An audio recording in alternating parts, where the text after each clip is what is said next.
Hi, everybody, and welcome back to another chapter of Sri Nisargadatta Maharaj's I Am That. Today we'll be looking at chapter 23, and the title of that chapter is Discrimination Leads to Detachment. Discrimination leads to detachment. Maharaj says, "You are all drenched, for it is raining hard. In my world, it is always fine weather. There is no night or day, no heat or cold. No worries beset me there, nor regrets. My mind is free of thoughts, for there are no desires to slave for." Are there two worlds? Your world is transient, changeful. My world is perfect, changeless. You can tell me what you like about your world. I shall listen carefully, even with interest. Yet, not for a moment shall I forget that your world is not, that you are dreaming. What distinguishes your world from mine? My world has no characteristics by which it can be defined or identified. You can say nothing about it. I am my world. My world is myself. It is complete and perfect. Every impression is erased. Every experience rejected. I need nothing, not even myself. For myself I cannot lose. Not even God? All these ideas and distinctions exist in your world. In mine, there is nothing of the kind. My world is single and very simple. Nothing happens there? Whatever happens in your world, only there it has validity and evokes response. In my world, nothing happens. The very fact of your experiencing your own world implies duality inherent in all experience. Verbally, yes, but your words do not reach me. Mine is a non-verbal world. In your world, the unspoken has no existence. In mine, the words and their contents have no being. In your world, nothing stays. In mine, nothing changes. My world is real, while yours is made of dreams. Yet we are talking. The talk is in your world. In mine, there is eternal silence.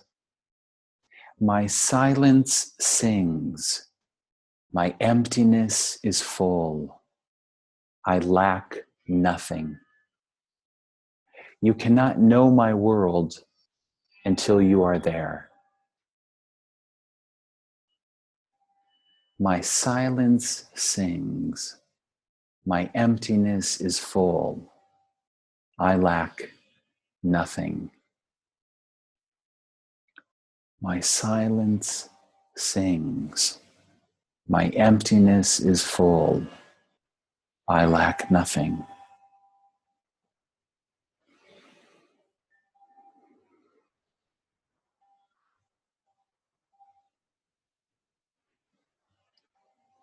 Nisargadatta is talking about the Parabrahman, the void, that which is empty, full of emptiness, full to the brim with emptiness. And in the void, in the unborn eternal, There is no identification, no duality whatsoever. And he says, you cannot know my world until you are there. It is beyond words and beyond description. It cannot be explained or described. The absolute supreme reality, which incidentally you always are. You always are pure being and pure awareness, irregardless of your direct experience. Perhaps it's lying dormant within you. Perhaps you're unconscious or unaware of it. But the truth is the truth. What is what is.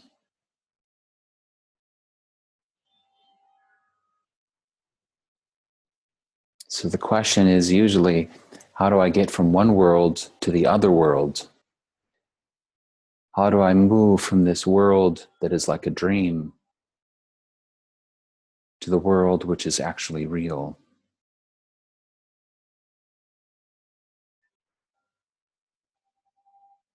And Nisargadatta tells us over and over again, just simply focus on the I am.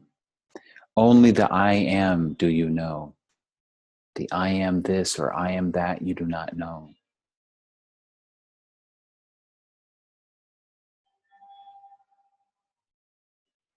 The I am this and the I am that are always changing.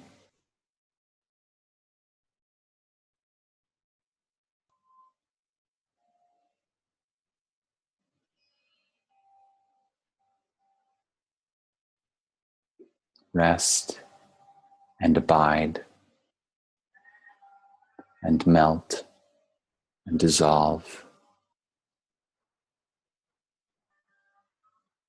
There's nothing to do, only to be.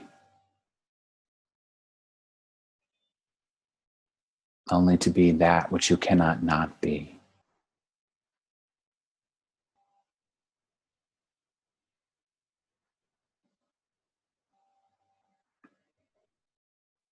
He has left us with many clues. Nisargadatta says, anything that can come and go is not real. Anything that is transient is not real. Only that which is changeless, birthless and deathless is real. And reality must be here because it is reality. So it's just a noticing at first of what is always and already present.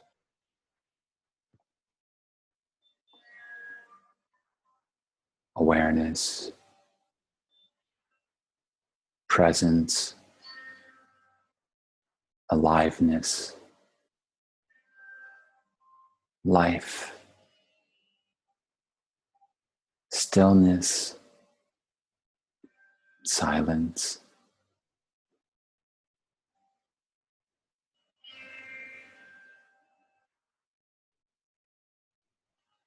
And once you shift your focus and attention to these things or non-things, then you just simply stay with them until you realize there is no duality, there is no I and them, there's only them, which is you. You are the silence, you are the stillness, you are the awareness and the being. You are always the absolute supreme.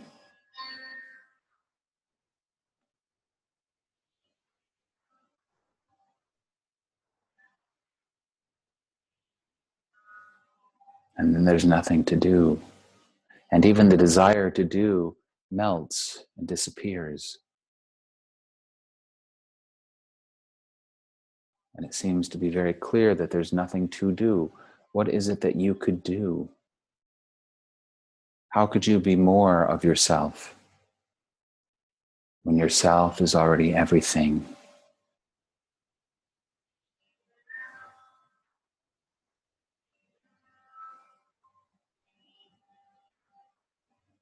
then there's simply drinking the nectar, consuming that which you are, allowing that which you are to effortlessly expand outward. Vast, vast, vast.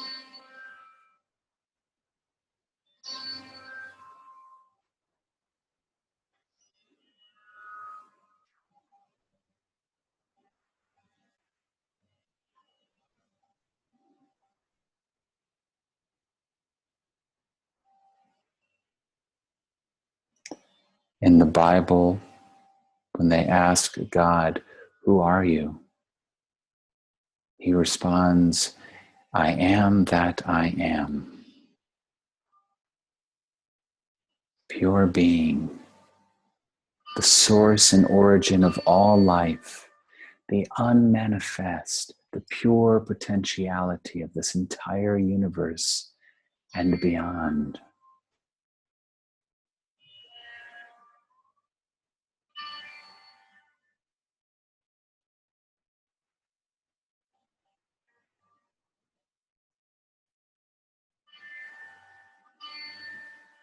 My silence sings. My silence sings. My emptiness is full, full to the brim. I lack nothing. This is wholeness. God is the totality of consciousness, 100%.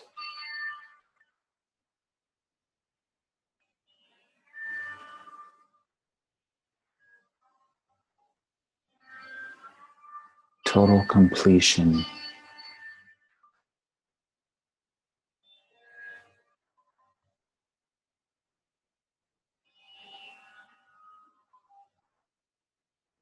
And then just noticing if there are any parts within you that still feel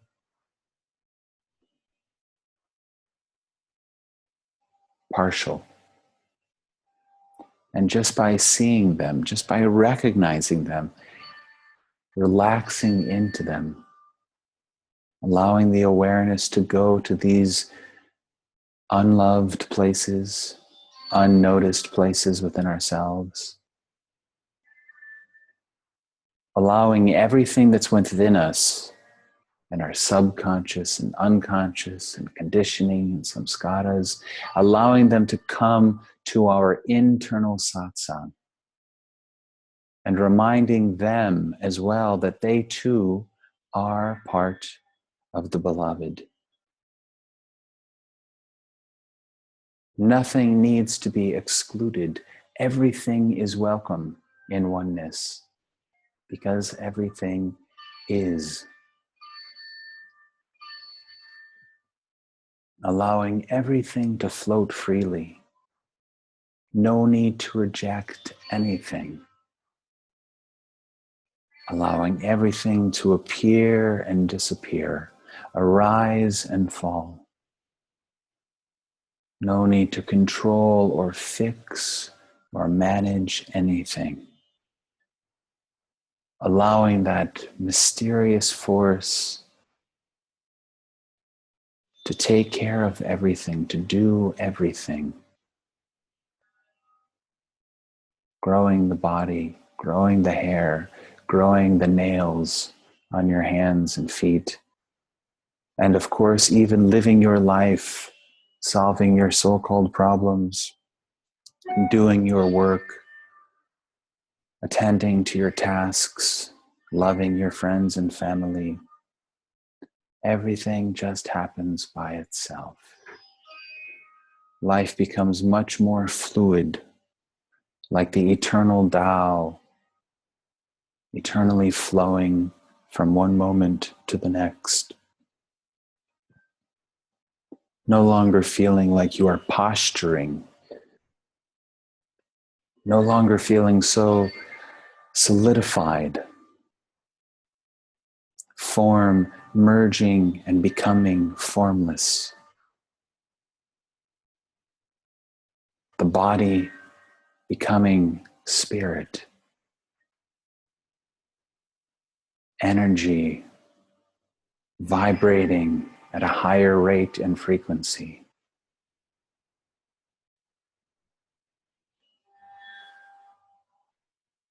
Feeling connected to everything and everyone. Completely open to that which might be called your higher self, your higher wisdom, your higher knowing, your intuition. And allowing that to move you, to move your being from moment to moment.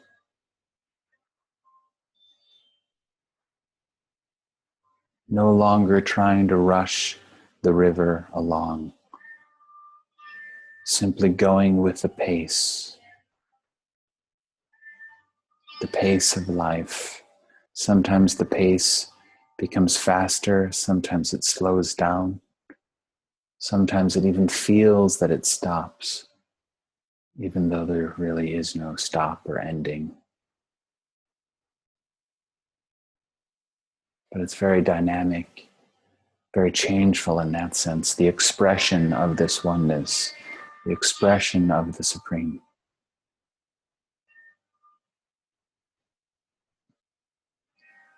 My silence sings. Allow the beloved to sing through your body, mind, spirit, through your life.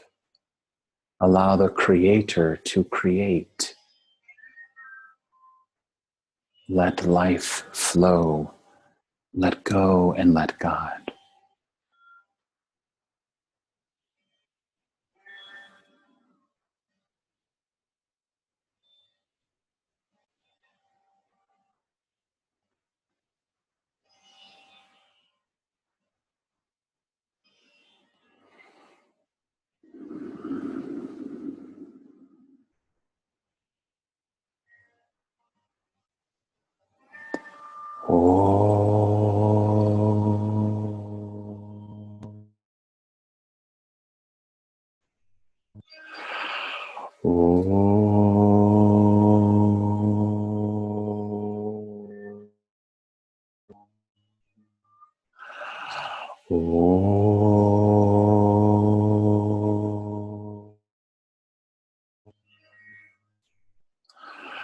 Om Triambakam Yajamahe Sugandhim Pushtivardhanam Urvarukamiva Bandhanam Mrityo Mukshyam Amritat.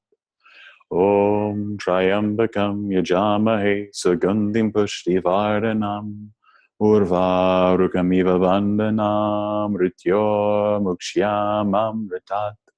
Om Triambakam Yajamahe Sugandhim Pushtivardhanam Urvarugamiva Vandhanam Mrityo Mukshyam Amritat. Om Shanti Shanti Shanti. Om Peace Peace Peace.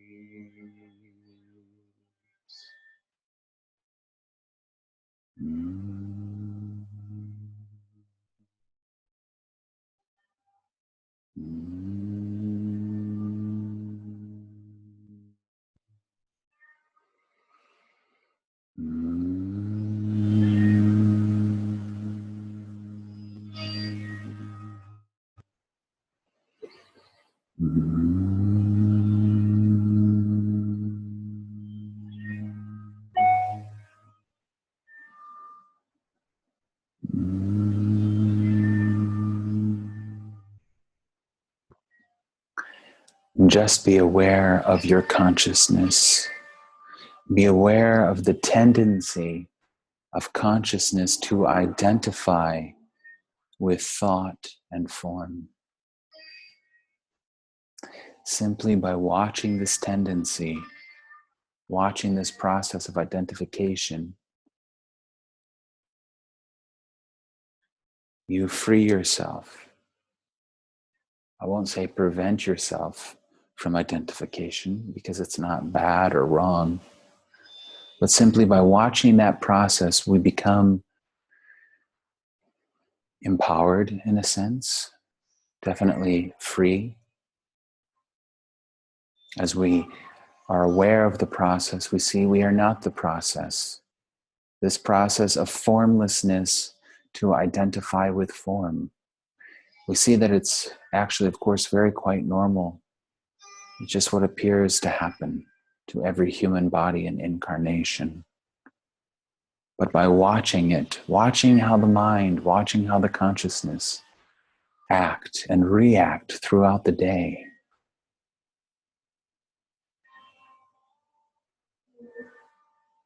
we no longer have to fully engage in that process.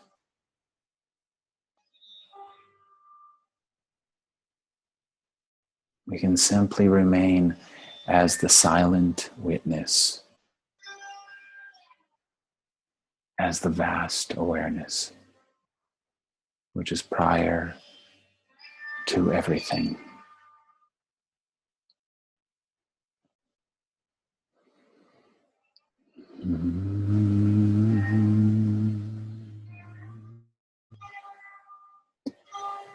Thank you, Nisargadatta Maharaj. Thank you for your words, and thank you for your wisdom.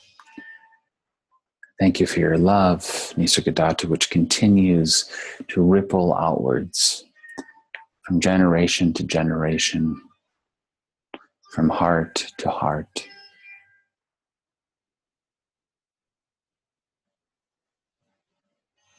Once this seed is planted within you, this seed of non-duality, Advaita Vedanta, just hearing about self-realization and the end of suffering,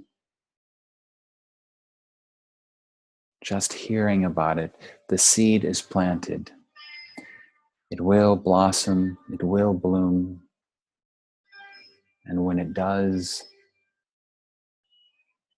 that which has been dormant will become awake and alive,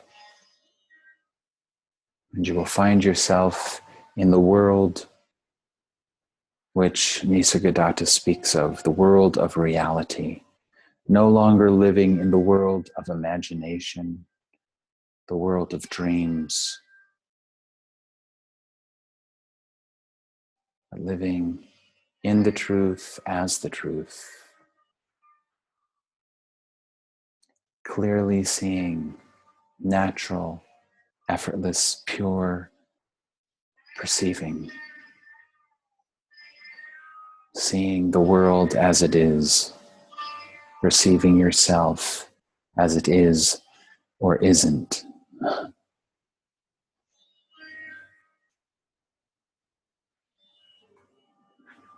May all beings be free of suffering. May all beings be at peace. May all beings wake up to this eternal light which lives within them.